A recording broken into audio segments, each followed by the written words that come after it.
Once again, good evening, everyone, and welcome to the masterclass for Reverse Logistics Impact on E-commerce by WingsWay Training Institute. To formally introduce myself, my name is Junaid Rahman, and I am a training solutions manager here at WingsWay. A few things before we begin our masterclass today. We'll be doing a brief introduction of WingsWay and what we do before we move into the masterclass. There's a special surprise for all of you who have attended and taken the time out to attend this free masterclass today. The first surprise I'm going to tell you right now, and the second surprise, well, you guys will have to go through the entire masterclass, come to the end to find out that special surprise. So let's just talk about the first one for now. The first surprise is that you are going to get an e-certificate of participation once you complete this masterclass. There are some conditions, however. You need to attend the entire masterclass. So for those of you who will attend the masterclass from beginning to end, you will receive an e-certificate of participation. Let's begin. So before we move into the masterclass, I'd like to tell you a bit about us and what we do. WingsWay Training Institute is a short-term skills-based training provider founded in 2019. We mainly look at short-term skill-based courses in logistics, procurement and purchasing, supply chain, aviation, HR, finance, leadership, management, communication, and to add on, also corporate trainings in various different areas.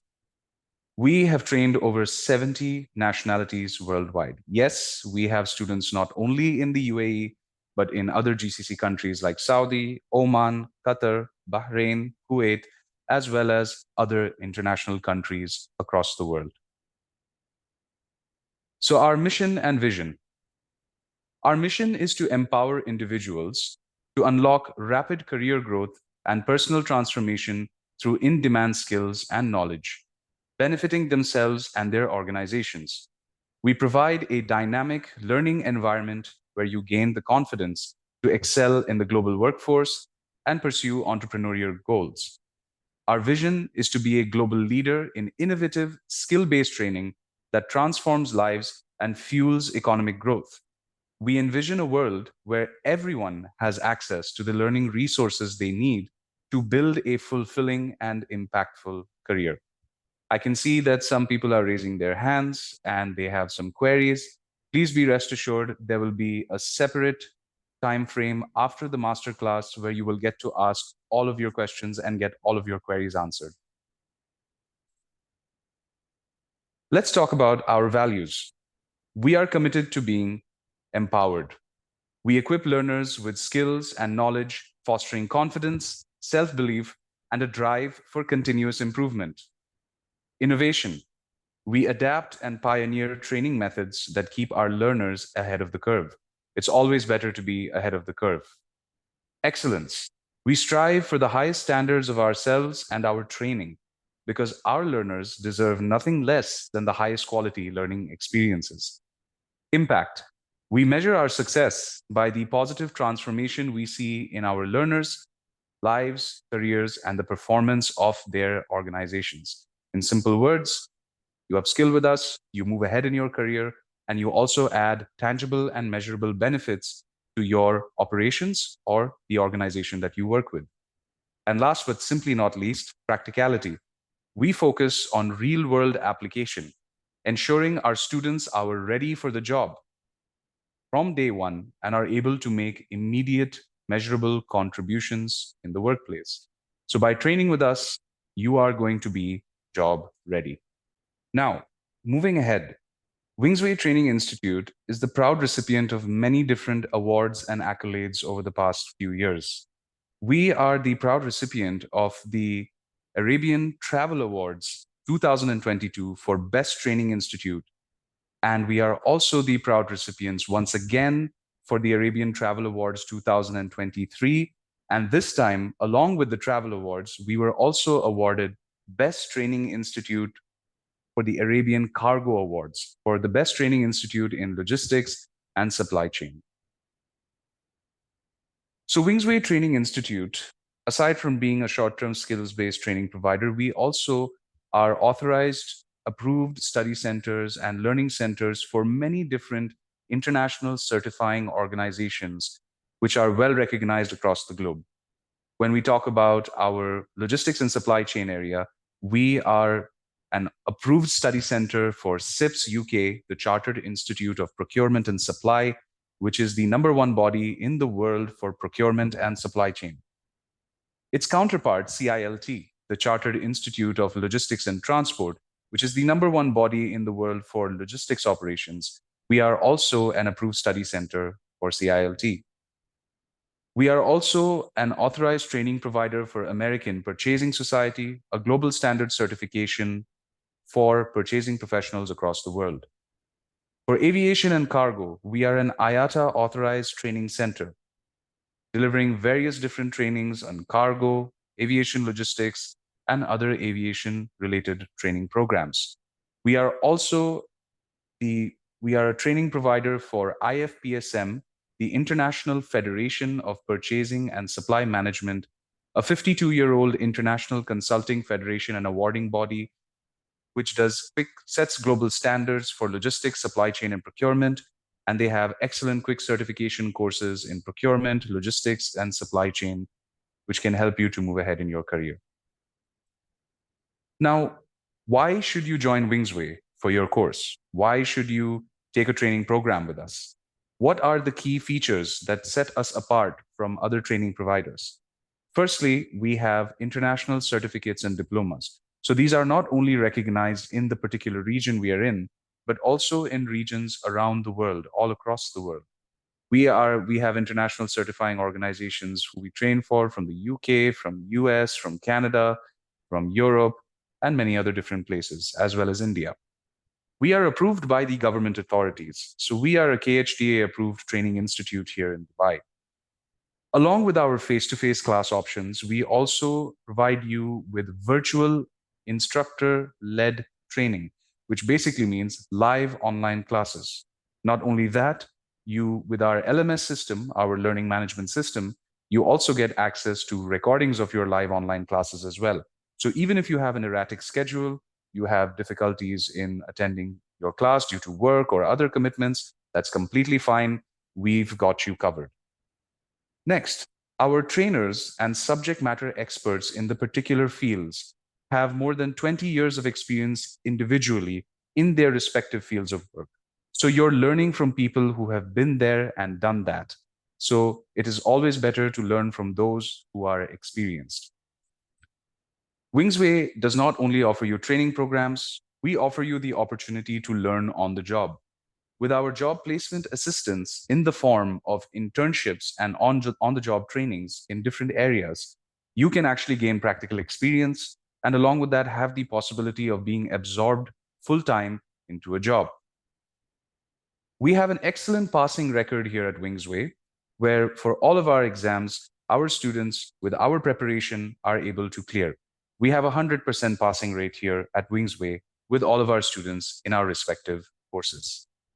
We always have special discounts and scholarships available where those of you who are looking for a discount can definitely avail. We have promotion offers running almost every single month. Career counseling. Now, some of you may be having 10 years of experience or 15 years of experience, but you are still confused as to where you would like to move ahead. Maybe some of you have been working in banking for the past 10 years and you would like to transition into supply chain. And you are confused about the roadmap. You're not sure where exactly you want to go, how you want to go about it. When you speak to our team of training solution specialists, we will give you the correct roadmap, which will help you to navigate through the challenges and find that dream career that you're looking for.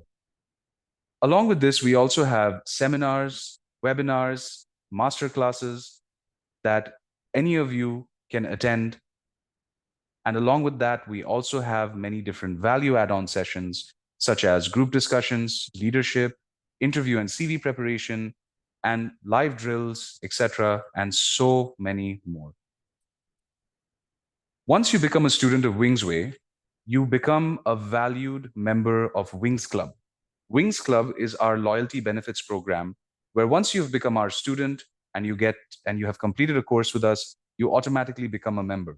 And you get many exclusive benefits, such as invitations to exclusive seminars and events, free lifetime personal consultation, free repeat training sessions, workplace guidance, referral earning options, and a lot more. This is just a list of the different trainings that we cater to in corporate. So as you can see, we work with cognitive and behavior management, as well as logistics, writing skills, communication, supply chain, many different areas, things such as NLP, negotiation skills, all the way to communication skills, business writing skills, and Six Sigma, etc. We also are into leadership and management training. So if any of your organizations are looking for some training opportunities in team building, conflict management, change management, employee engagement, etc., we are there and we've got you covered. Now, let's come to the main part. We're done with our introduction. So our speaker for the day, in a nutshell, has more than 25 years experience in logistics, supply chain, and purchasing and procurement. He is a chartered member of the Chartered Institute of Logistics and Transport, so CMILT. He is also an IATA certified trainer. He has many years of experience in different areas in logistics and supply chain and has trained nearly 4,000 plus students. And I guess I will leave the rest to Naveen to introduce himself a bit more. Over to you, Naveen. Good evening, everyone. It's a pleasure to be with you all today evening. So I can see many participants have joined this session today. So let's make this a wonderful session for the benefit of everyone. Let's learn from each other. So as we move forward, let's ask a lot of questions.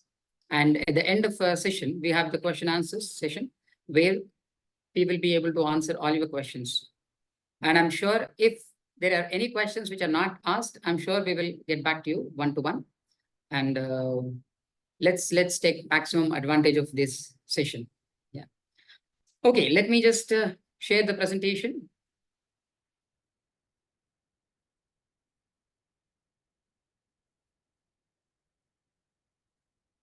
Yes, so the topic today is reverse logistics.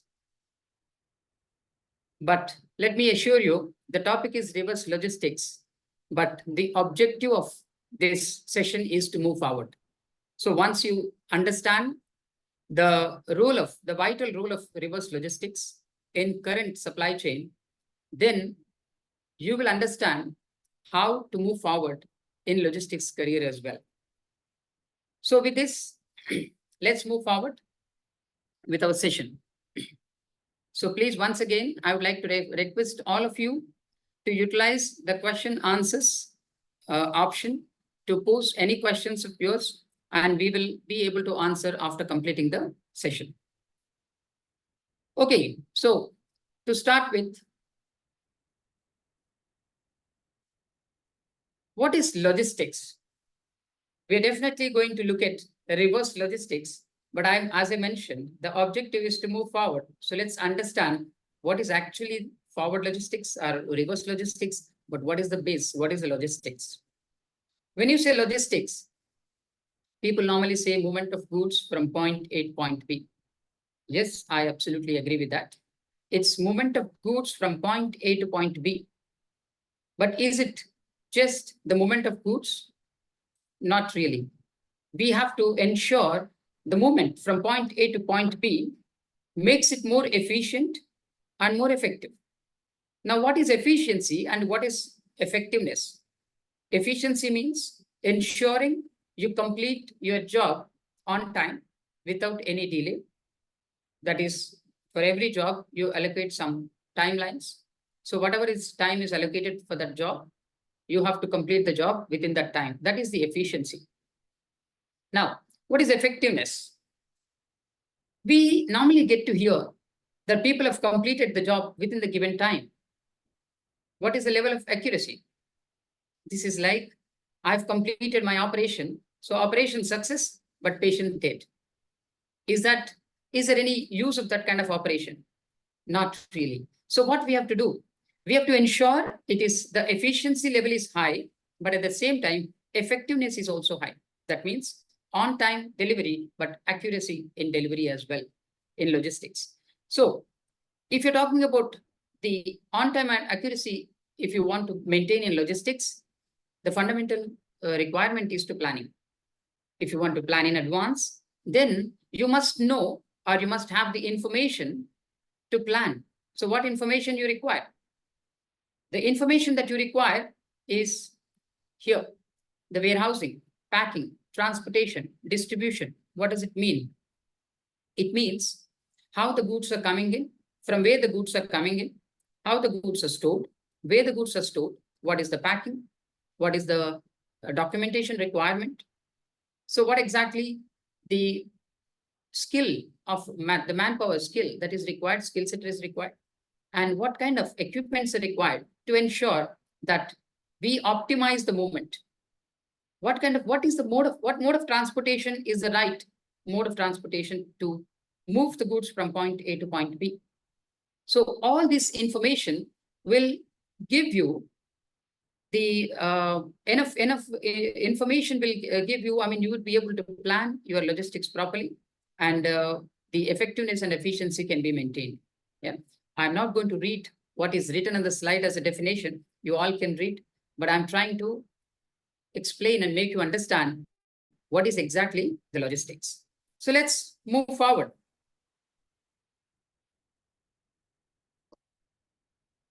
So in this movement of goods from point A to point B, what are the challenges? One of the major challenges that you have is logistics, the product characteristics, how the product characteristics will actually impact and influence the logistics. Let's look at volume.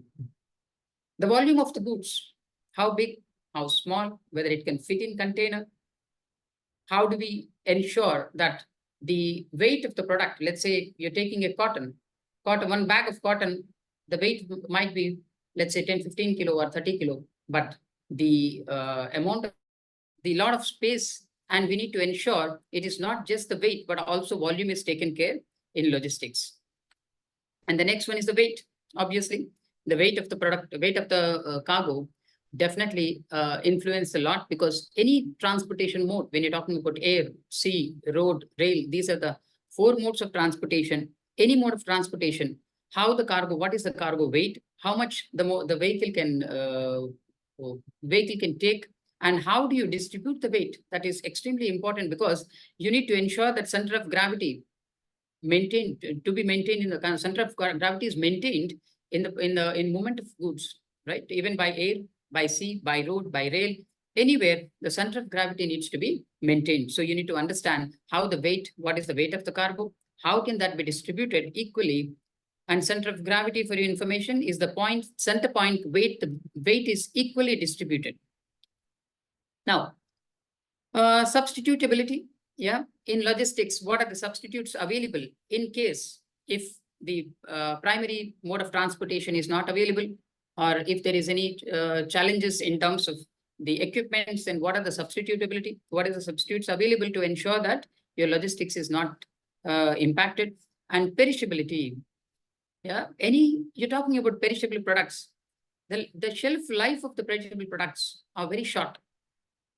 Sometimes it is 3 days, 2 days, 4 days. So how do you ensure the perishable products? Now, let me talk about the COVID. During the COVID, we all took the vaccination. So Pfizer vaccination, what is the temperature of the Pfizer vaccination? It was minus 70 degrees. That was a requirement for the Pfizer vaccination to be maintained in delivering the vaccine to the user. Yeah. So that's basically the perishability, the temperature controlled products. You have meat, you have fruits and vegetables, flowers, all this comes under perishable products. Fragility, when you go to airport, we are fascinated. I see a lot of people, yeah. Even though what is there in the bag, it is just the clothes, but they love to put the fragile sticker. Yeah. So fragility, how sensitive the product is, and how care you have to take to ensure that there is no damage to the product. Hazard and danger. This is one more sensitive product where you never know what kind of a danger it is.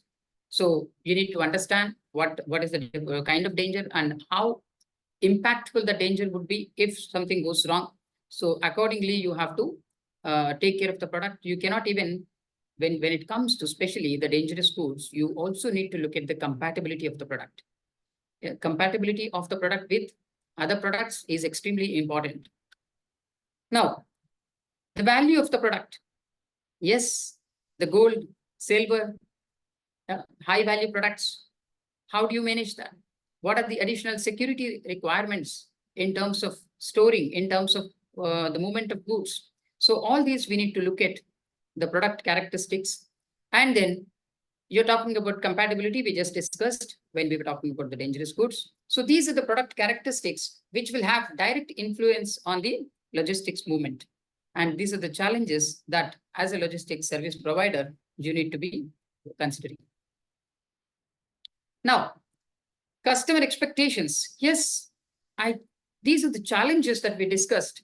But is your customer really concerned of all these challenges? If you are a consumer, do you go to a supplier and say, oh, it's okay, you have a lot of challenges in life. It's okay to deliver tomorrow, day after tomorrow, or maybe next week? I'm sorry, but consumer is a consumer. You are a very good human being, but when you become a consumer, your consumer mindset will be activated. What is the consumer mindset? He says, this is my requirement and I want this. So what are the customer expectations here? Right transportation, cost effectiveness, right packing, customer satisfaction. Every customer has got different expectations, different requirements. Somebody focuses on quality, somebody focuses on flexibility, somebody focuses on the on-time deliveries. Someone says the speed of the product. Someone says, I want the best price. So every customer has got different requirements. So you need to ensure and understand what your customer requirements are and then meet the customer's requirements, and you need to satisfy the customer. Right time. What is the right time? Storage requirements, right quantity, and schedule connectivity. So all this, I would also like to talk about a little bit about 7 R's of supply chain, which actually meets the talks about customer expectations, which covers all these topics. So right product, right time, right quality, right quantity, right right customer, right place, right time. So all these 7 R's of customer. So what is the quality? What is right time, right quantity, right quality, right packing? What is it? Is it the quality that you offer to the customers? No, it is not about the quality that you offer to the customers. It is about the quality what the customers are expecting from you. You may offer the best quality if the customer expectation is not the same. If it is not aligned with the customer expectations, that means the quality doesn't meet the customer's expectations, means the customer is not happy. Yeah. So it all depends on your services, how best you are aligning with the customer services, customer expectations. Let me tell you, when it comes to how the customer expectations will change. Let's say I went to a shop, I liked one sofa, and I said, I want this. So I asked, how much is the sofa for? So the shopkeeper said, it is $1,000. I said, okay, here is $1,000. Please ask your person to bring the goods to my place today. He said, sir, if it is today, you need to pay $200 additional for the transportation. Immediately I said, okay, it's fine. When can you deliver for free? He said, next week, next Monday. I said, absolutely fine. Deliver the product next Monday. But next to me, after that, one more person came from the Elite family. Yeah. And he said, how much is the sofa? I said, $1,000. He said, here is the 1,000. Please, can you deliver the product today? Now, the shopkeeper said, sir, $200 for the delivery today. He said, here is the $200 and here is $100 tip for your driver. Ask your driver to follow my car. Now see, the time is different for two different customers. For me, it's okay to wait for 1 week.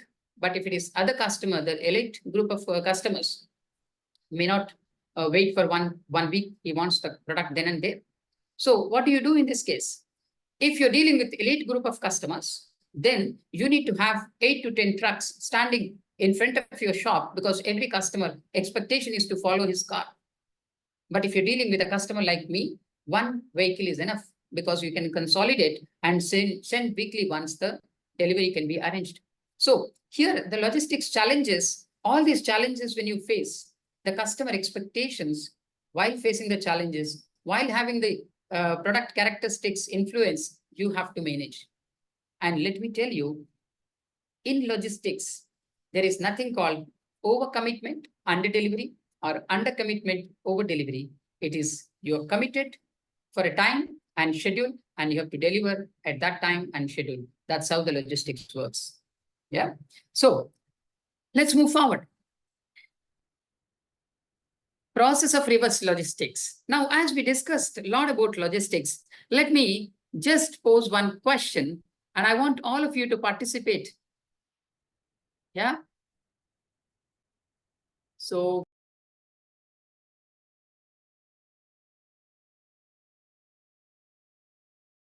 okay, while we are looking at the options to start the poll, we have one question.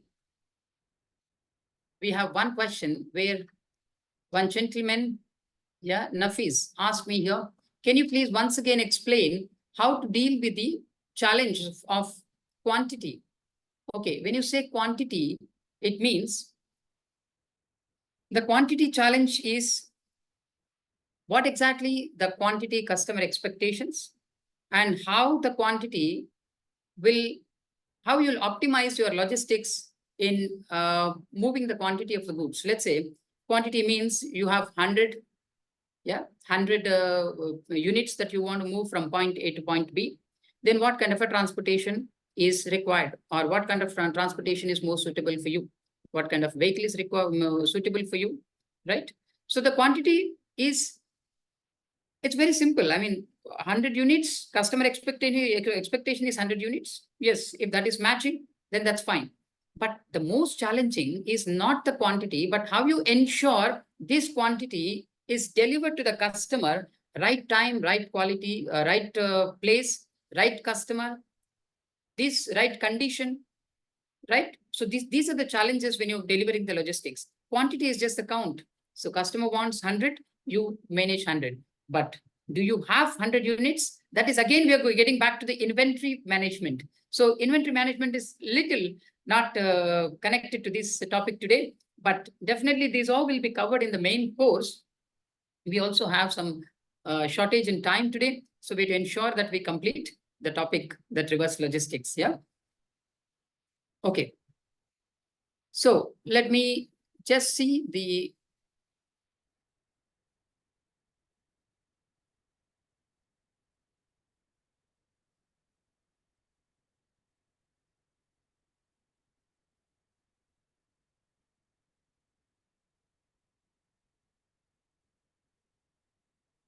okay, I am finding a little challenging here. So let's move forward. Yeah. So then as we get the option, then we will have the question answers little later. Yeah. Okay. So what are we talking about now? We are talking about the logistics, reverse logistics process, the process of reverse logistics. So let's understand first, what is reverse logistics? Reverse logistics is when the product is delivered to the customer returns the product. That is reverse logistics. So we will discuss 5 R's of reverse logistics as we move forward. But let's first understand the process of reverse logistics. So reverse logistics typically starts from the customer. It starts from the customer. Customer has received the product, and after receiving, it is not in a right condition. it is damaged piece, or it is not meeting my specifications, I want to return the product. So how do you do? From customer, the journey starts from the customer. It goes to the retailer from where the product is being delivered. From retailer, it goes to the distributor. From distributor, it goes to the manufacturer. From manufacturer, it goes to the supplier. And finally, it goes to the supplier's supplier. So this is how the reverse logistics flow. Whereas a forward logistics, how the forward logistics moves? The forward logistics moves starts from the supplier, that is raw material supplier. From there, it goes to the supplier. Then it goes to the manufacturer. Then it goes to the distributor. Then retailer. From retailer, it goes to the consumer or the end customer or end consumer. This is how the journey will be. But when it comes to the reverse logistics, it is the other way around. It starts from the customer and reaches to the supplier's supplier. When you say supplier's supplier, the product which is already damaged or which is not in the right condition, if it cannot be utilized, then that becomes a raw material either for the same or some other product. So that's how it goes back to the supplier. Now, so in what cases you send the product back to the supplier? Why would the product needs to travel back? So these are the 5 R's of supply chain, or 5 R's of the logistics. So what are the 5 R's of logistics? Returns. Returns of unsold goods. The goods which are not, they were not able to sell the products, not meeting the specifications, not meeting the customer expectations, expired, unsold goods that needs to be travel back to the supplier. So that is one, returns. Then we have repairs. The product is not working properly. You need some kind of a repairs, and there is a warranty for the product that needs to go back again to the suppliers. Then we have recycling. Recycling is one of the major areas now. Because of the sustainability, we are looking at how do we maximize this recycling and how do we ensure that the goods can be taken back to the manufacturer to convert that into as a raw materials for some other product. And then reselling unsold goods. Yeah. So second-hand products, you want to resell and you have refurbished goods. So that also needs to go back, they refurbish it and again, bring it back to the markets. So many times we go and buy the products without knowing it is refurbished goods.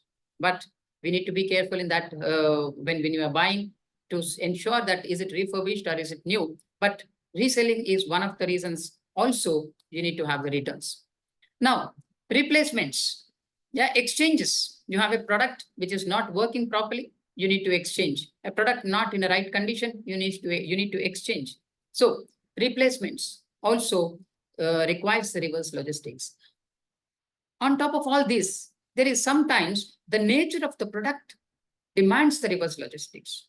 Now, when you say nature of the product demanding reverse logistics, let's say, for example, you're using the gas cylinders. The gas cylinders, if you don't manage the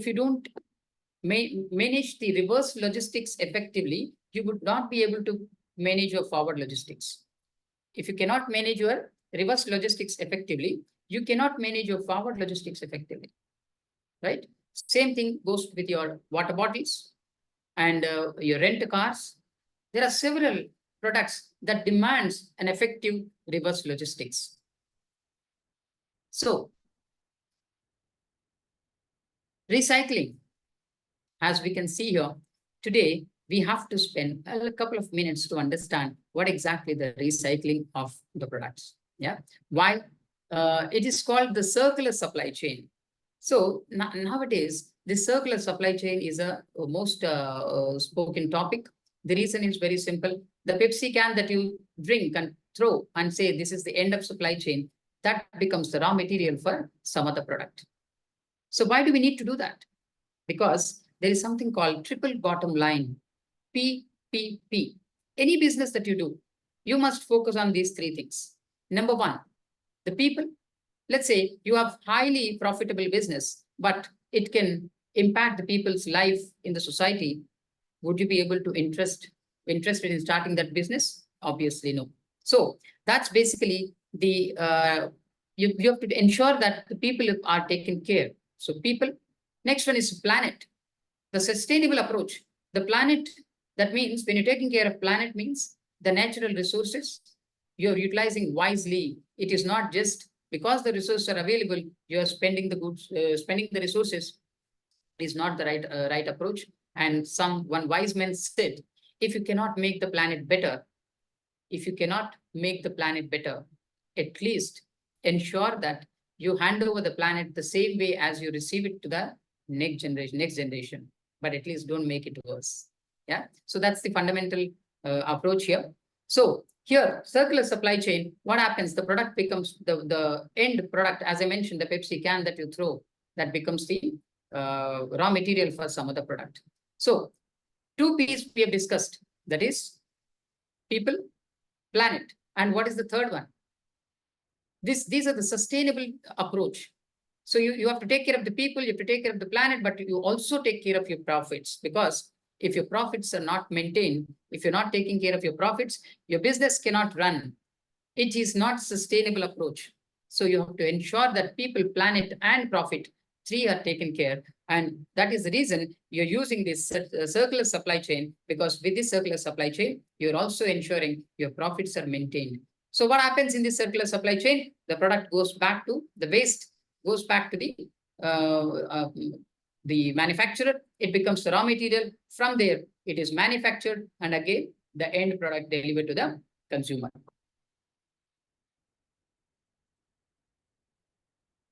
So let's move forward. Now, my question here is, the reverse logistics, is it something new? Is it something today we are speaking? Or is it very old? Reverse logistics returns are there from the day one. The returns of the products are there from the day one. Remember, you went to the shop and you picked up, you checked 8 to 10 goods, and you said, no, I didn't like this. This is damaged piece. The shopkeeper used to send it back.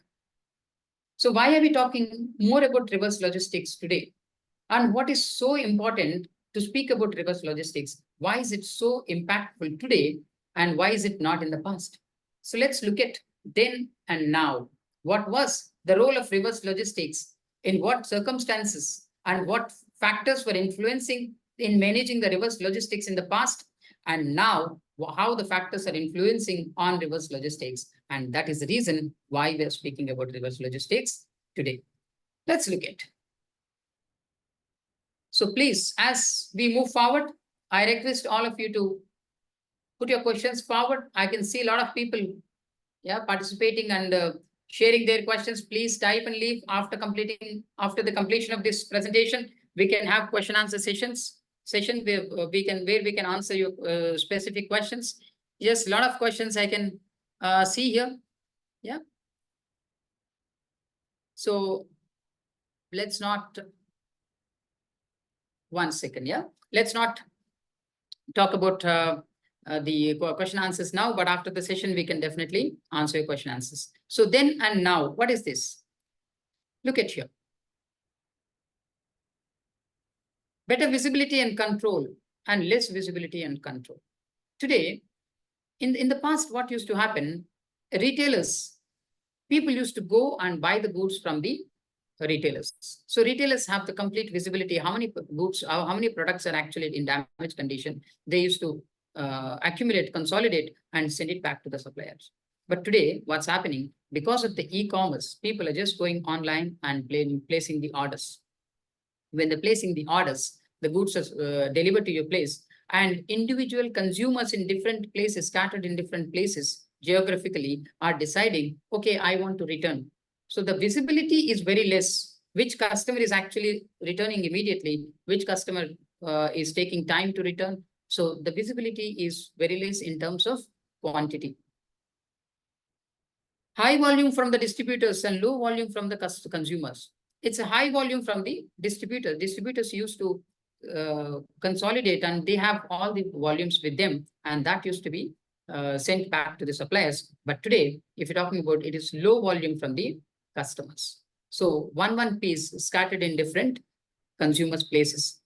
And easy to control the cost, difficult to control the cost. Now, this is where the biggest challenge, the main challenge why the reverse logistics becoming challenge is easy to control. In the past, it was easy to control because the volumes were there and the consolidated approach used to, people used to take, I mean, the distributors used to take the consolidated approach. But today, consolidation itself is a cost. Because as I mentioned, somebody is sitting in Dubai, somebody is sitting in Abu Dhabi, somebody is sitting in Jeddah, somebody is sitting in Riyadh. So different countries, different people, and these are all one units or two units. So you need to arrange the logistics, the transportation of all these goods to bring into the regional hub, and that is itself is an additional cost. So the cost controlling is very difficult in this case.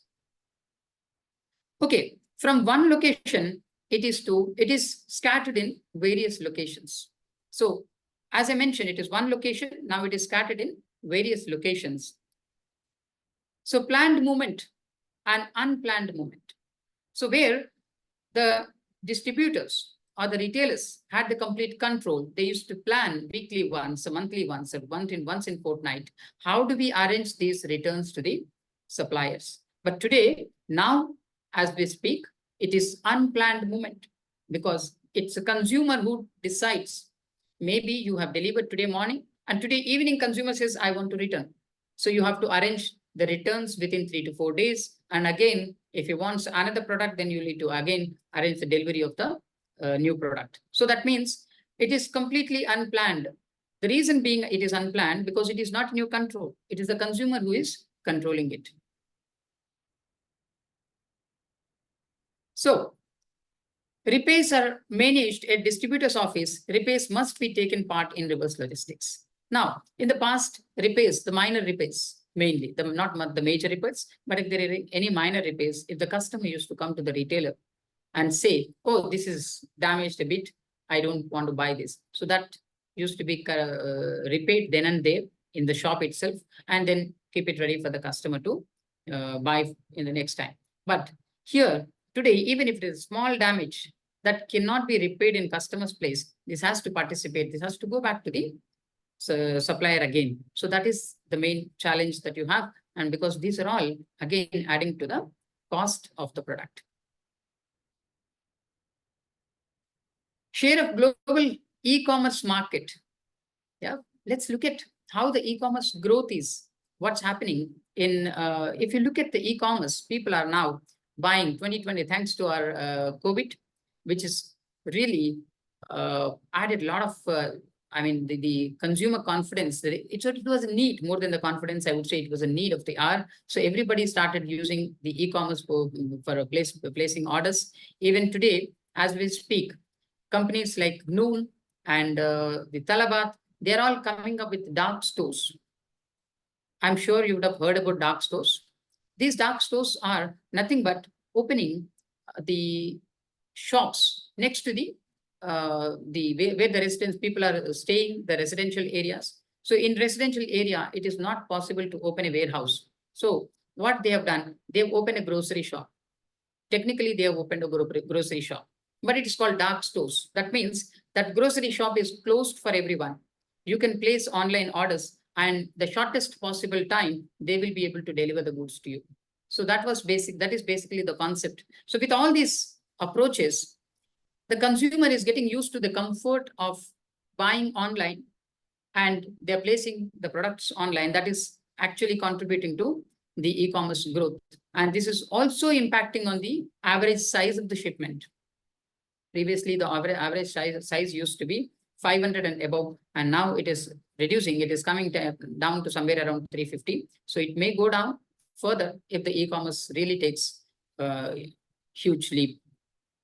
So let's look at this. So the share of the global e-commerce market, if you see, China is dominating in e-commerce market, which is 52%, 52.1%, and US 20.8%.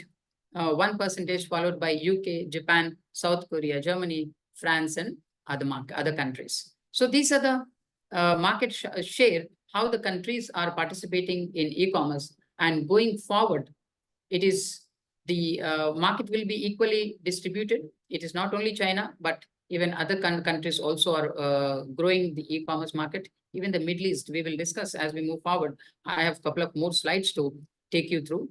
So let me just take it forward. And why China? Because we all know that China is the global manufacturing hub.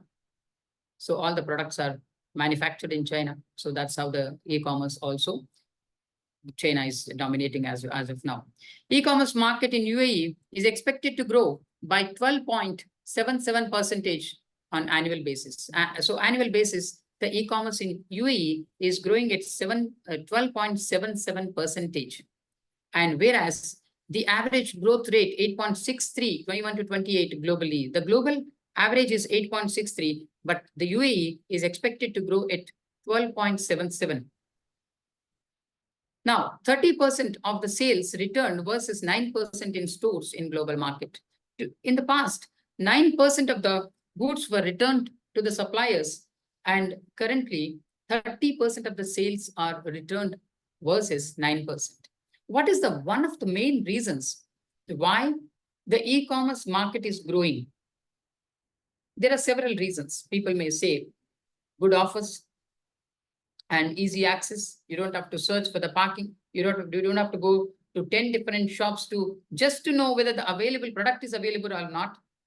So you went to Lulu, then after that product is not there. You went to Carrefour, product is not there. You went to Hyperpanda, got a product is not there. So you have to go one shop to another shop, and these shops might be 10 to 15 kilometers away as well.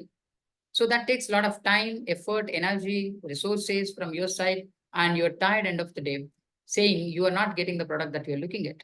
But today, on your mobile, you can slide one after other the pages, and you can buy the product from New York, you can buy from the Germany, you can buy from Shanghai in China, you can buy from Indonesia. Any country you want to place an order, you can place an order. So that's the approach, that's the visibility that you have, that's the awareness that you have, what products are available in which market. So you would definitely go and buy online. But what is happening here, because the consumers are buying from different markets, 30% of the sales returned versus 9% in the stores. From the stores, only 9% of the goods were returned. But today, 30% of the products are returned. 30% of the goods that are bought are returned. So one of the driving factor for e-commerce to grow is the easy return policy.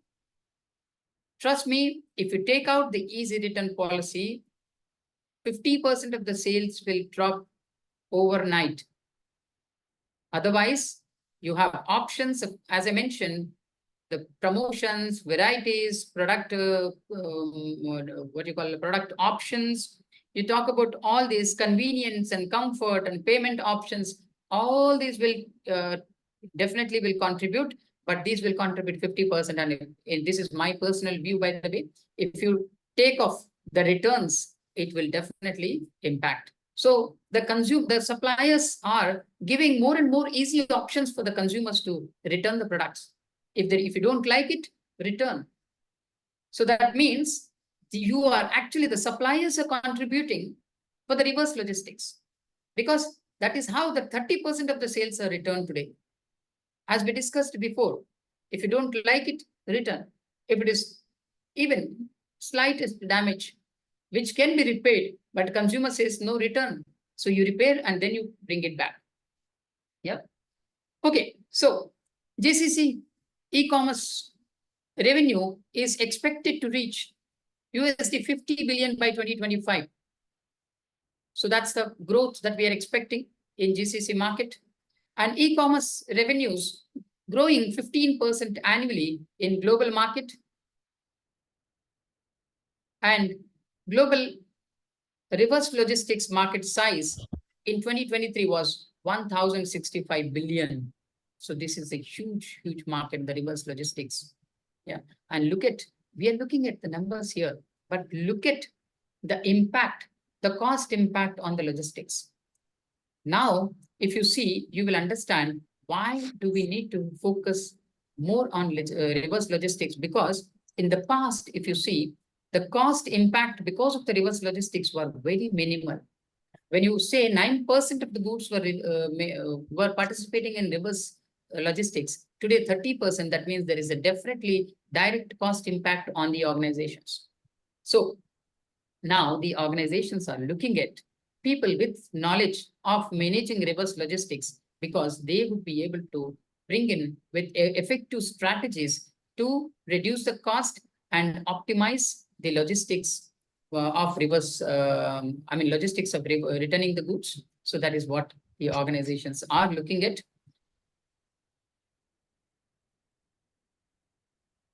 Size of the reverse logistics in Europe, Middle East, and Asian markets from 2015 to 2009. This is 19, just for information. And next slide, we will see 2022, further how the growth prospects are. Here you can see, yeah. So market size in billion US dollars, 15, it is 233.5, 2016 to 64.04, and 2017 to 98.58, 18, 337.64, and 19, 381.8. So this is the market size in billion US dollars. And now the reverse logistics growth from 2020, how's it? Growth of reverse logistics in 2020 to 2028. This is what the growth is. 2022, 636, 2020 to 958 billion US dollars. This is the growth that we are expecting. So that means the market is actually growing consistently. Yeah, that's the more important. 1 second.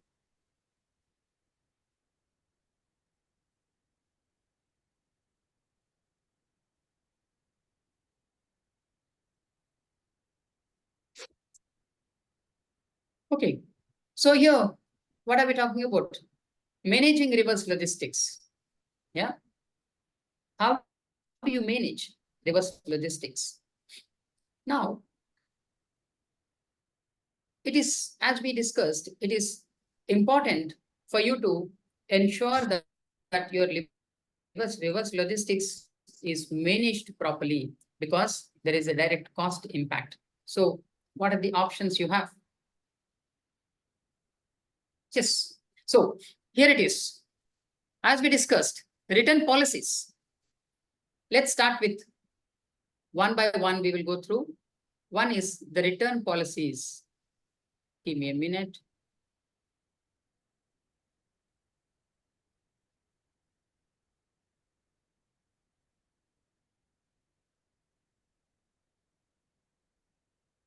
Okay, so one is the return policies. Return policies here. So it all depends on how the suppliers actually, what are the policies the suppliers have built in when they are selling the products. How flexible they are in return policies, in building return policies. And trust me, I was attending one of the seminars.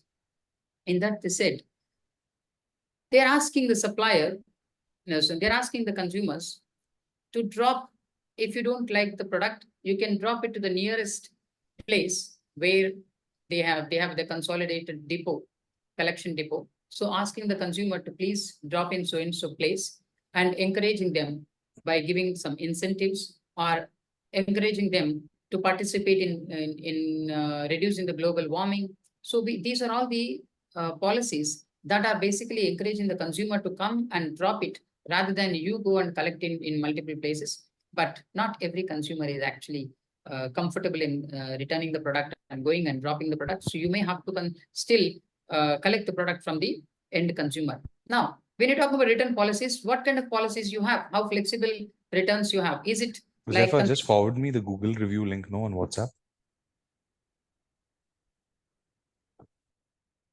Okay, so here we are talking about the return policies. How do you manage the return policies? Yeah, what are the policies that you define in your company, and is it Extremely liberal, that means you're allowing the consumer just because he doesn't like, you want to return you want to accept, and what condition you are accepting, and how. See, if you want to focus on return policies, one thing you need to be very clear is how clearly you are giving the information to the consumer, including dimensions, quality specifications, and the package specifications. What are the conditions that you ensure before collecting the goods, before taking the goods, collecting from the consumer, before returning the goods. So these are all needs to be very clearly given to the consumer. So consumer has complete clarity before placing an order. After placing an order, rather than controlling through the return policies, I would say you can at least control by giving the complete clear information to the consumer, and that will reduce the returns of the goods. But yes, return policies definitely makes that you need to focus on. And return options, as we discussed, what are the options that you are giving it to consumer? Return options. How you're going to collect it? Is it that you're collecting, or is it you're asking him to come and drop it in retail, one of the retailers or distribution centers? Are you incentivizing them if they come and drop it? So that's the option. Or do you have some time to consolidate in the same area multiple products from different consumers wherever they have you have returns? Can you consolidate that and then bring it? So those are the return options that you need to come up with. And faster returns. Yeah, this is one more. The challenge that you have is faster returns. Consumer expects, consumer he wants everything as per their timelines. I placed an order, I want it to be delivered tomorrow.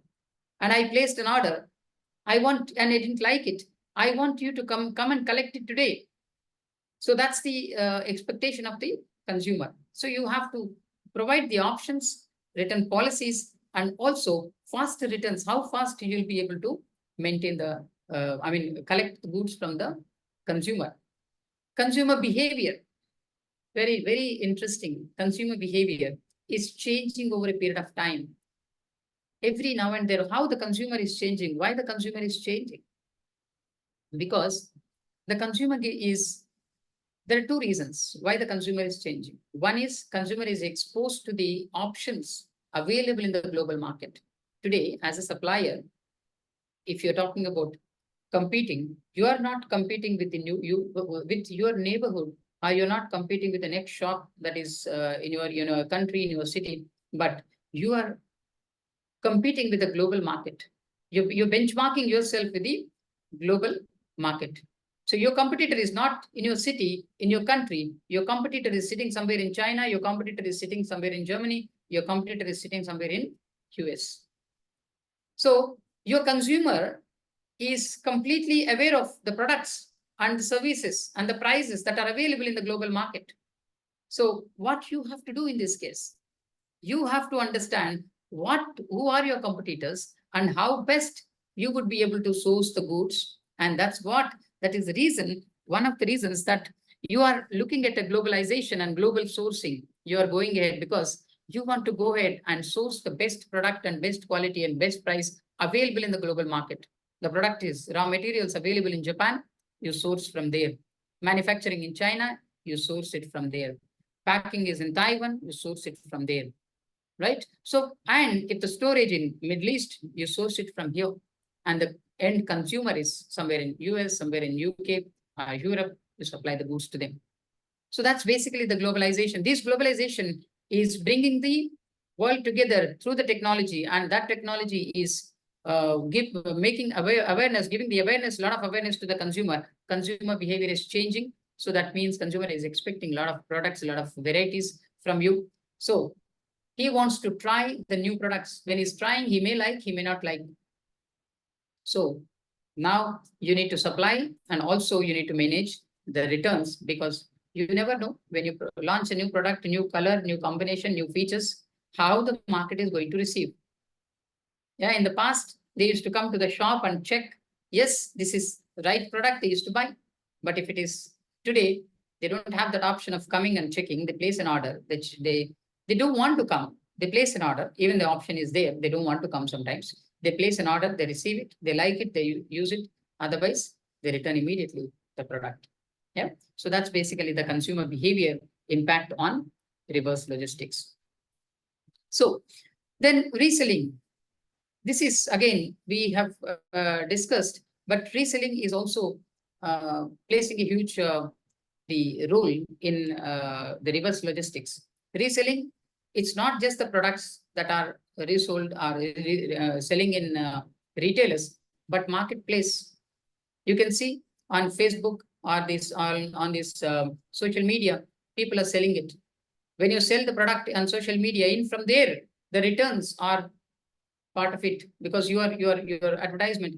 This is one of the reasons also in returns, because when you are not a professional and you want to sell it and you're participating online and you are giving the product features online and asking the consumer to buy, consumer is buying the goods, but the information that you're giving is not clear, information is not you're giving is not complete. Now let me also share here what kind of information, what are the parameters, what factors you need to consider when you are sharing the information with your consumer. There is something called ARC principle, A-R-C, ARC square. Yeah, I will write it down for the benefit of everyone quickly, and I'll explain it to you.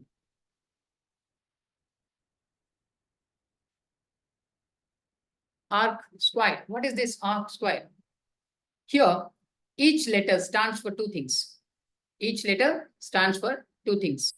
Letter A stands for, when you are sharing the information, e-commerce, if you want to really manage the returns, one of the primary things that you need to do is to ensure the information is shared with the end consumer in a right way.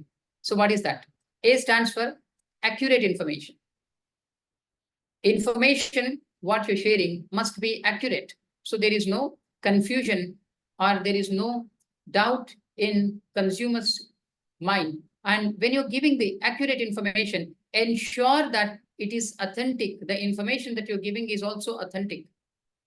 So give them how the information is authentic, how it is approved by the government bodies, and which government bodies approved it, and what share the approval certifications or approval links so people can go there, verify. So information is authentic, information is accurate. And the second thing is R. Letter R stands for information is relevant. When you're giving a product information, ensure that you're talking about the relevance information. And information is real time. If there is any change, and that is one of the reasons also people wants to look at online, because the inventory, now to know whether the availability of the product, you have to travel all the way to 10 kilometers down the line with the shop and see whether the product is available or not. Now here you have an option online to place real time. One of the experiences I have, we have placed an order for the washing machine online, and after making the payment, after the next day they come back and said, I'm sorry, the product is not available. If the product is not available, why did you allow me to purchase? Why did you allow me to make payment? Why did you allow me to complete the purchase process? So that is the challenge that also you're facing in time currently from some of the suppliers. So what you have to do is you have to look at the real-time information is shared with the consumer. And C stands for the information that you're providing, it should be complete. Information that you're providing is complete. That means incomplete information. I would say no information is better, because you will not take any decision. Half information is more dangerous than the no information, because you are asking people to take the decision based on the half information. And that's basically the area you need to look at here. So information needs to be complete and information needs to be clear. Information needs to be clear so that people understand what information you are sharing, so people can take informed decisions. Let me repeat for the benefit of everyone. What is ARC stands for? ARC stands for information that you're sharing online with the consumers on a portal for the consumers to take right decision. A stands for accurate information, authentic information. R stands for real-time relevant information. C stands for complete information, clear information. And this will actually allow you to reduce the returns. Why? The consumer is taking with informed decisions. And most of the time, when he's convinced with the information that you're sharing, he may not even look at returning the product. Yeah. So one more thing is data analytics. Everywhere you understand today, the data, the biggest challenge today or biggest requirement today is not gathering collection of data. Collection of data is very easy. You have the applications, you have the social media where you can collect the data. What is the biggest challenge in is not the collection of data, but how you're going to effectively utilize the data. And that is the most important. Organizations who are able to utilize the data properly, read the data properly, understand the data properly, they are able to take proper strategic decisions and then implement that to move forward. That even in return logistics also, even reverse logistics, if you're talking about data analytics. So what is the kind of returns that you're getting? Why? What kind of consumers? Which country? Which area? Which features are basically contributing in returning the product? What kind of products are mostly returned? And why the consumers are returned? If you understand that, you can work on the specific area which is contributing the maximum returns. And if you can improve that, is it lack of information? Is it the customer expectations and what we have, a lot of communication. It's not about you are giving complete information, but is it clear to the other consumer? Is he understanding the information? So is it lack of information? Is it lack of understanding? Is it product features? The product performance, quality expectations are not met. Yeah. So is it not because of, is it because of the product is not delivered on time? So there are a lot of factors that are contributing to the returns of the product. So data analytics will actually give you which country, which place, which product, which feature, what is actually contributing factor for your returns. And you would be able to work on that area by changing your policies or taking some strategic decisions. When you're talking about strategic decisions, I just would like to explain 2 minutes. When you're talking about a strategy, it is most abused word in the corporate environment, unfortunately. But if you want to really understand the strategy and take a strategic decision, you have to understand what is your objective, what is the long-term goals. Objectives are short-term. When it comes to strategy, we are talking about a long-term. When you talk about a long-term, that means long-term goals. Yeah. So if you want to come up with the right strategy, whether it is managing the returns, whether it is launching a product, whether it is increasing the market share, anything you talk about, if you want to come up with the right strategy, ensure that you know what is your end goal. So that means your strategy begins by keeping the end in your mind. That's how your strategy must be defined or designed. When you have that kind of a strategy, then you'll be able to come up with the right decisions and the goals, whatever your long-term goals can be achieved. So data analytics will play a key role in achieving your strategic goals. And clear image presentation, we have already discussed this clear image presentation. That means how clear your image is, your pictures, your quality, the information that you're giving it to the consumer. Sometimes the picture that you display online is completely different from the product. So that should not be, there should not be so much variation in understanding and expectation. Yes, you have to be presentable, but the presentation must be realistic. So that because you're setting your customer expectation in the beginning itself. So that's what the clear image presentation for the consumer to choose. And supplier collaboration, extremely important. Yeah, supplier collaboration is extremely important. So that means we are talking about today we have moved away from logistics. We have moved away from various activities within logistics, and we have moved forward, and we spoke about supply chain. But today, as we speak, we are not even talking about supply chain, but we are talking about integrated supply chain. Now, what is that integrated supply chain? As the terminology states, you're integrating. Where is that integration required? Integration within your organization to start with. Are you integrated multiple departments working in the organization? Are they aligned? Are they working in silos? One of the tools that organizations are using is ERP, which will have information immediately shared with multiple departments, and all the respective departments can take action parallelly rather than waiting for the sequence. So that's one of the area where the integration works. And not only that, if you're talking about a supplier distribution, supplier collaboration, you are collaborating with your supplier, you're collaborating with your customer, your supplier's supplier, your customer's customer. That's the end-to-end supply chain. Connectivity, end-to-end connectivity, end-to-end supply chain. So that is exactly what we are talking about supplier collaboration. Why do you need to have supplier collaborations?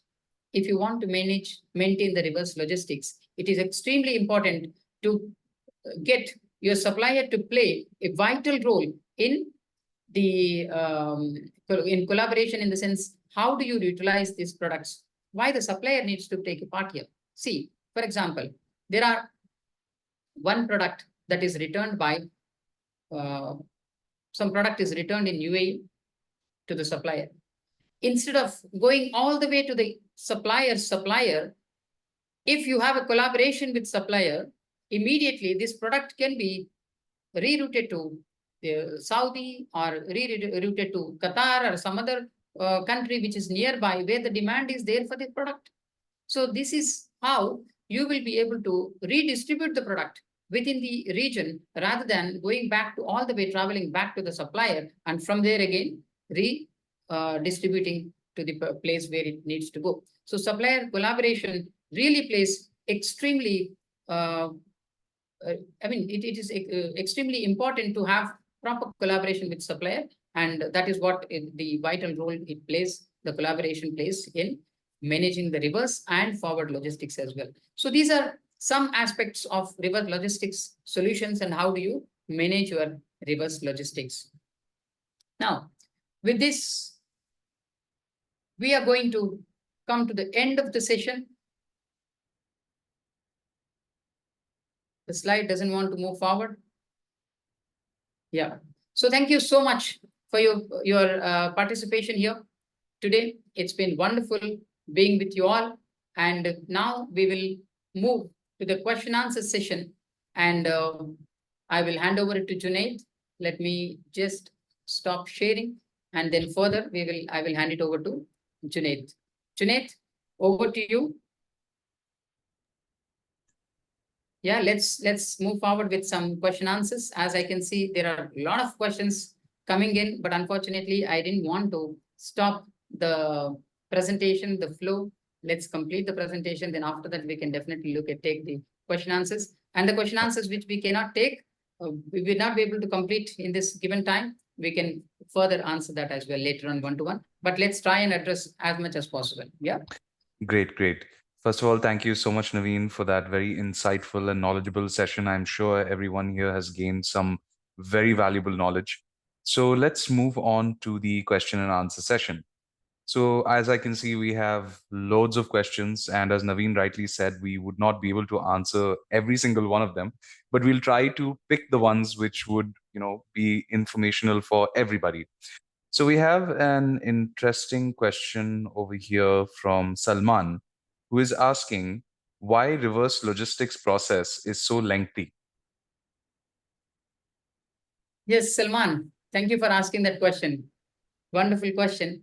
And I think I have covered that in my presentation, but if not, let me quickly explain. As I mentioned, the reverse logistics, the process is lengthy because it has to start from the consumer, and the consumer's behavior is not in your control.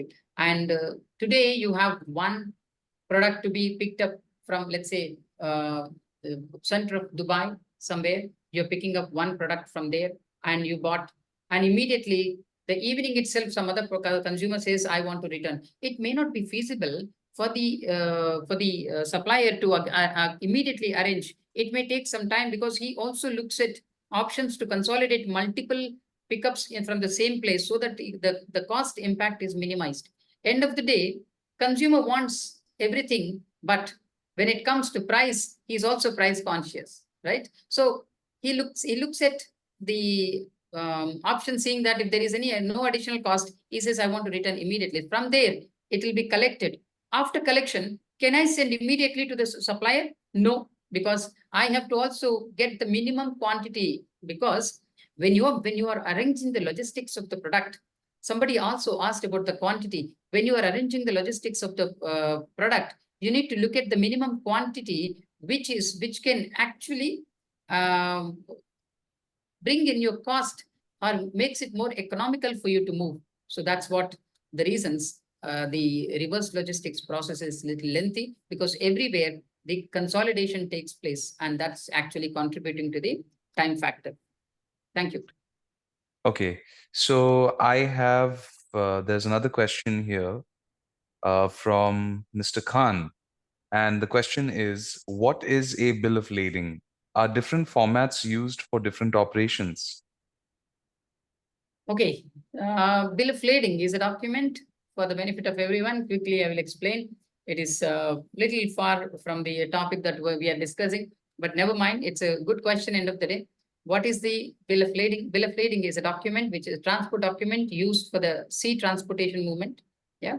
So, what is the question here? One is, what is the bill of lading, and What are different formats used in different kinds of operations in for bill of lading in logistics? okay, there is no different formats used in bill of lading. It's only one format, standard format used by all the shipping lines. When you're talking about the bill of lading, it's a standard document. Yeah, there are no different formats, but yes, different types of bill of ladings are there. So when you're talking about bill of lading, you have negotiable bill of lading and non-negotiable bill of lading. These are the different types. So of course, there is a lot more to discuss about the types of bill of lading and how that bill of ladings can be managed and what exactly the liabilities connected to bill of lading. There are a lot more to discuss, but yeah, at the moment, I would like to close the answer with this specific information. Yeah. So yeah, thank you so much. Okay, so I have a question which I think I would be able to answer. This is from Ram, and Ram says, I am working as a supply chain and logistics professional for the past 8 years. I await a promotion for a long time. Will a relevant certificate or diploma help to fast track my promotion? Ram, the answer is definitely yes. By doing not just a certification, but doing the right certification. And when I say right certification, what I mean is the course that is number one, international, and secondly, recognized in the particular market you are working in. So, yes, if you go for an international certificate or diploma, which is recognized by HRs of companies in this particular region, then yes, definitely your 8 years of experience will definitely, along with a certification or a diploma, help you to move ahead in your career. I hope that answers the question. Okay, so moving on, we have a question from Mr. Mohammed Shoaib. So, will reverse logistics work if the quantity is in very large numbers? This is Shoaib's question, Naveen. So thank you so much for asking that question. But let me tell you, you have actually made it easy, because if the quantities are high, reverse logistics become easy. The challenge today is not the higher quantities. The consumers are placing order one quantity, one piece, two piece. So that's the biggest challenge in managing the reverse logistics. It's not about the higher quantities. Higher quantities can still be managed, and we used to manage in the past as well. Yeah. So that's basically the what you call the answer here, because the larger quantities is never a problem, because always the logistics costs can be controlled if your costs are high. Hope I answered that. Yeah. I'm sure that answered the question. Okay, so we have another interesting question from Mr. Lee. If I were using a warehouse management system and other automation solutions, can reverse logistics partner system integrate with those? Hmm. I need to look at that question because it's very relevant and where is that question? Can you once again? It's over here. It's, So I many believe, questions are there. So when I'm rolling up, rolling there are down, many. I'm actually finding it a little difficult to when you are reading the question, I'm searching for it because when It's I read it, the understanding would be better, right? Lee. It's under the name Lee at Okay, 6:31 fine. p.m. Yeah. Okay, okay. Go ahead, go ahead. Can you read? I don't want to again waste time here in searching of the question. Can you please read once again, Junaid? I'll definitely do that, and I'll read it a bit slowly. So if I were using a warehouse management system or any other kind of automated solution, can reverse logistic partner systems be integrated with that warehouse system? Wonderful. See, it is actually that is what I always say. There is the supply chain future is huge. I mean, very extremely bright. Supply chain future is extremely bright. One of the areas that we all need to look at is how do we seamlessly integrate or share the information in a real time, and that's not yet happening. But yes, there are the EDI, electronic data interchange. Electronic data interchange is between two systems. So your system can always can be integrated with the supplier system. So that can be effectively utilized when it comes to the reverse logistics or forward logistics in that case. Yeah.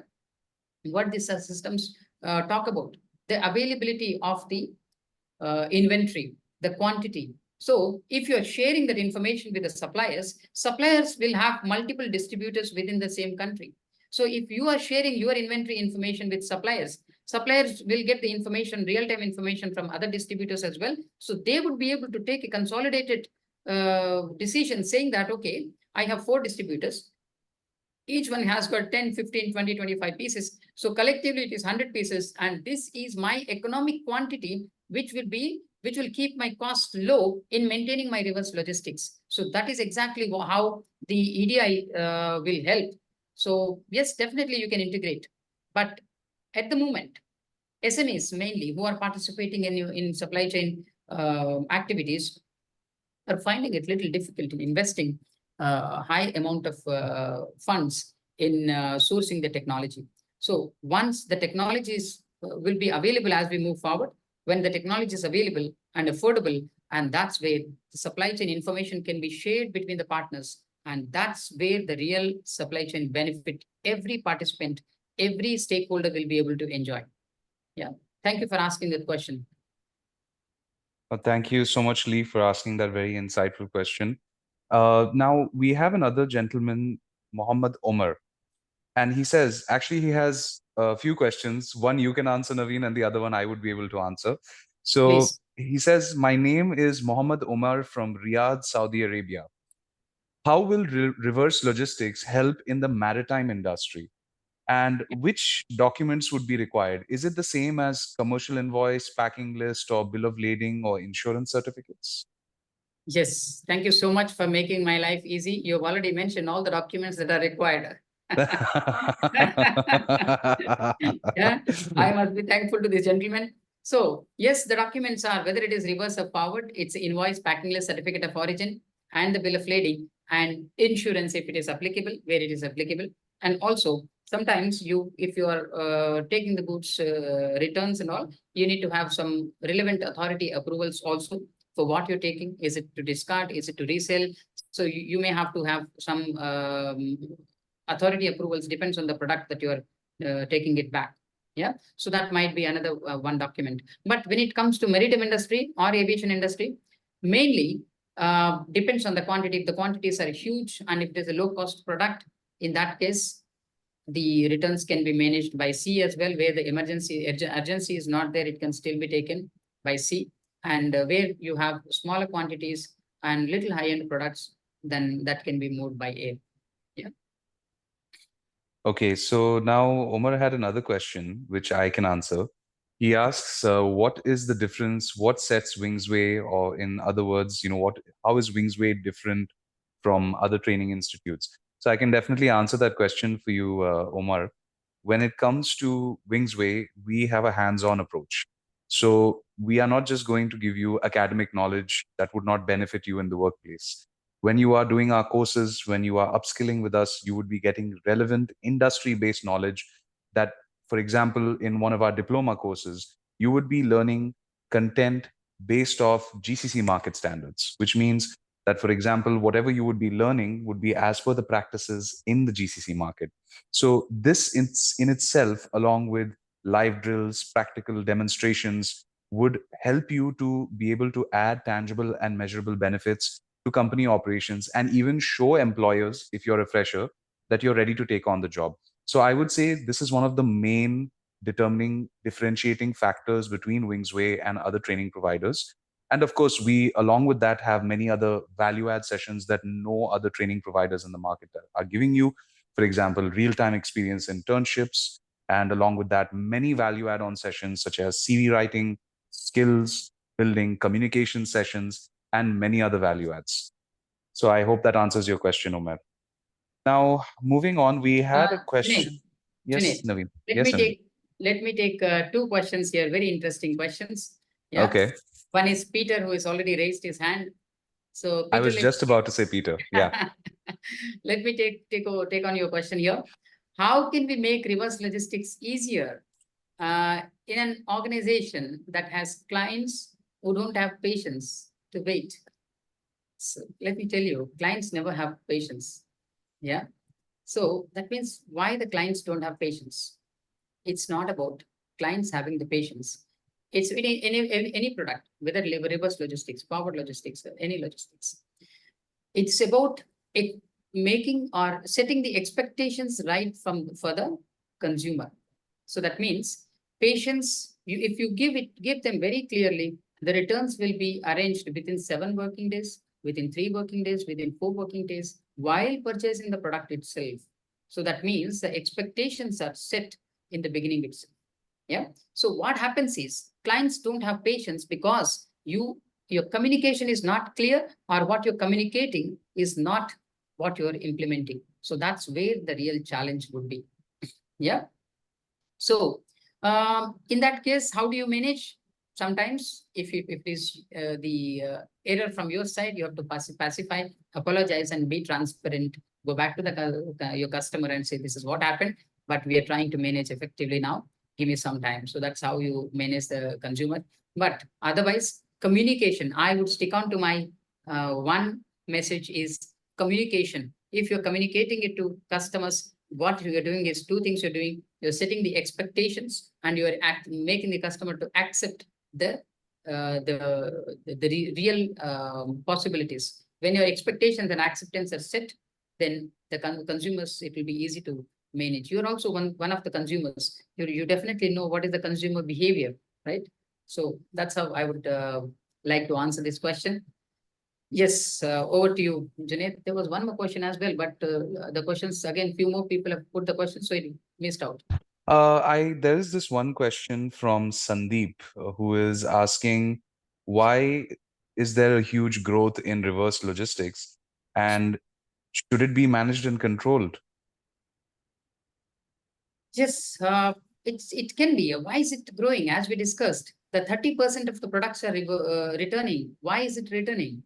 Because consumer expectations are not met, or your return policies are loose, or your communication is loose. It's not clearly communicated to the customer, and that's the reason the reverse logistics is growing. And one of the reasons, as we discussed, you're placing the order on e-commerce. See, seeing is believing. When you see the picture, when you see the product, you are tempted, you want to buy. And after buying, you realize, oh, this is not the product what I'm looking at. The quality is not meeting.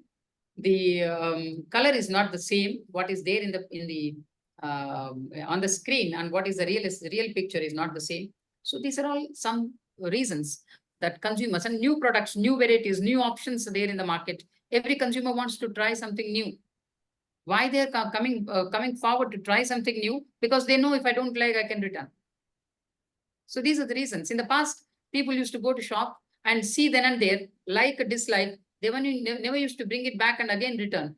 Now it is not the case. You're not going to the shop. You're actually bringing the product to your place, and if you don't like it, you are returning. And these are the reasons why the quantity return logistics is actually the reverse return of products. The quantity is increasing. Can it Okay. be, sorry, can it be controlled? That's the second part of the question. Can it be controlled? As I mentioned, the communication, the ARC principle, which I said, that will support you to large extent, and data analytics, which I mentioned, that will support you large extent to address the specific areas. But otherwise, it is a little out of your control, because consumer behavior you cannot completely control. But what you can do is you can address the consumer behavior, and based on the expectations, you can communicate. That's what I would say. Yeah. Thank you. Yeah, so I think we have room for just a few more questions. So I saw Yes, one please. question which I can answer. Yeah. Nafis says that I am interested to enroll in one of your courses. Can you please guide me on which course would be suitable for me?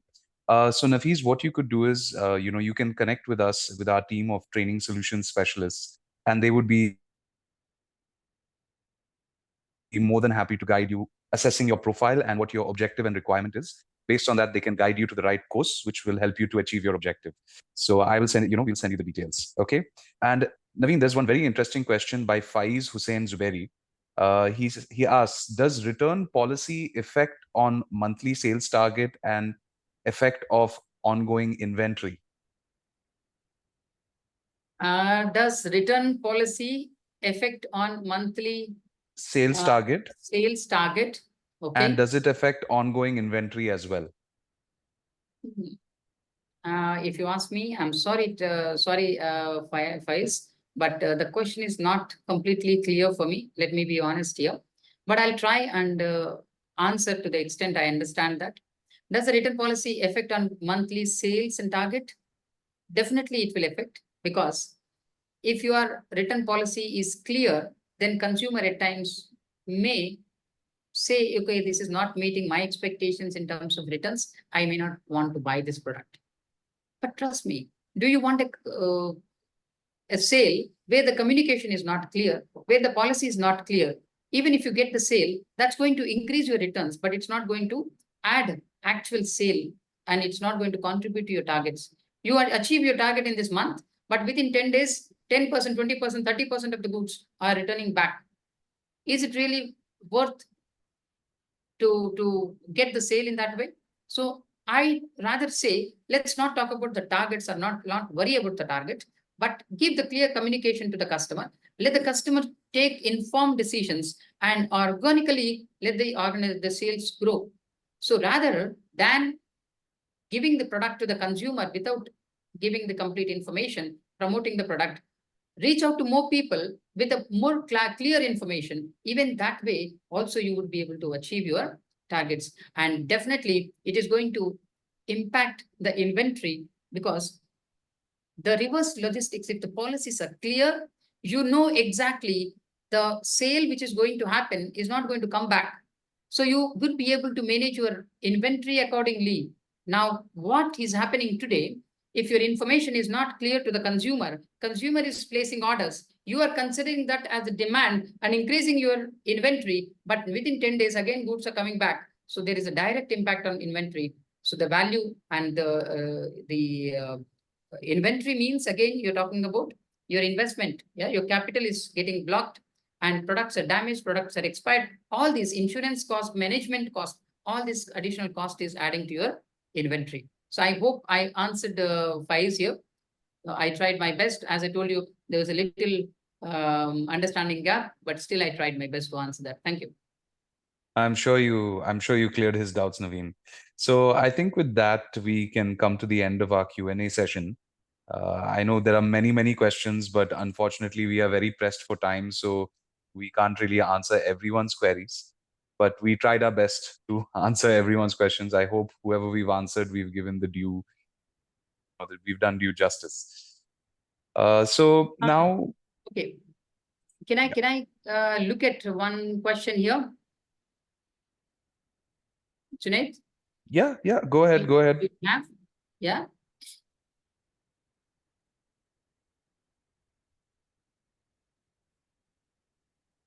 Okay, one question here is, can you give an additional example for high volume and low volume in challenges? Okay, high volume and low volume. See, what is the volumetric? First of all, we need to understand what is the volumetric. Volumetric means the dimension of the product. Yeah. If your weight is high, if the weight is low, but the dimension is high, let's say you have products like teddy bears. How light the product will be?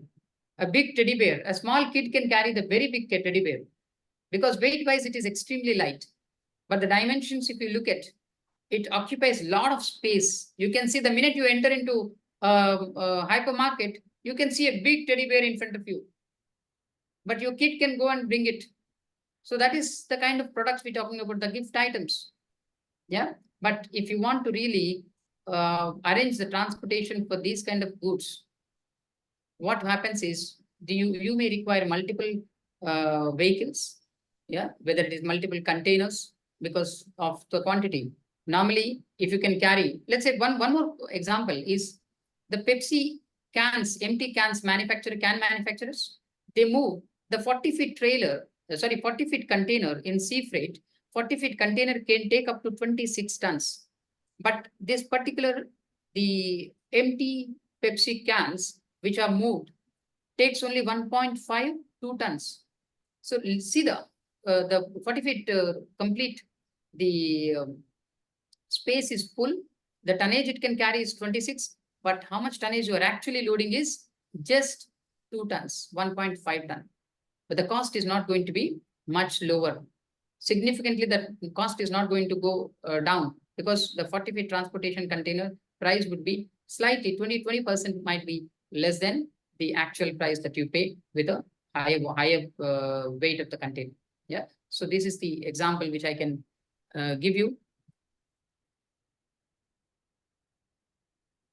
Okay. There's one question, Junaid, as a trainer, I would prefer to answer that question if you allow me. Please go ahead, Naveen. Please go ahead. There is one question which they've asked. Okay. What kind of a certificate this topic is covered? Okay. It's basically what is, I think it is what is trying to ask here. It is mentioned as anonymous. That means the person name is not mentioned. So whoever is asked this question, thank you so much for asking. One area which I would say, this is actually part of CILT, as Junaid has been mentioning from the beginning, Chartered Institute of Logistics and Transport, and it's from UK certification body, and it's from level 5. Yeah, that is International Diploma in Logistics and Transport.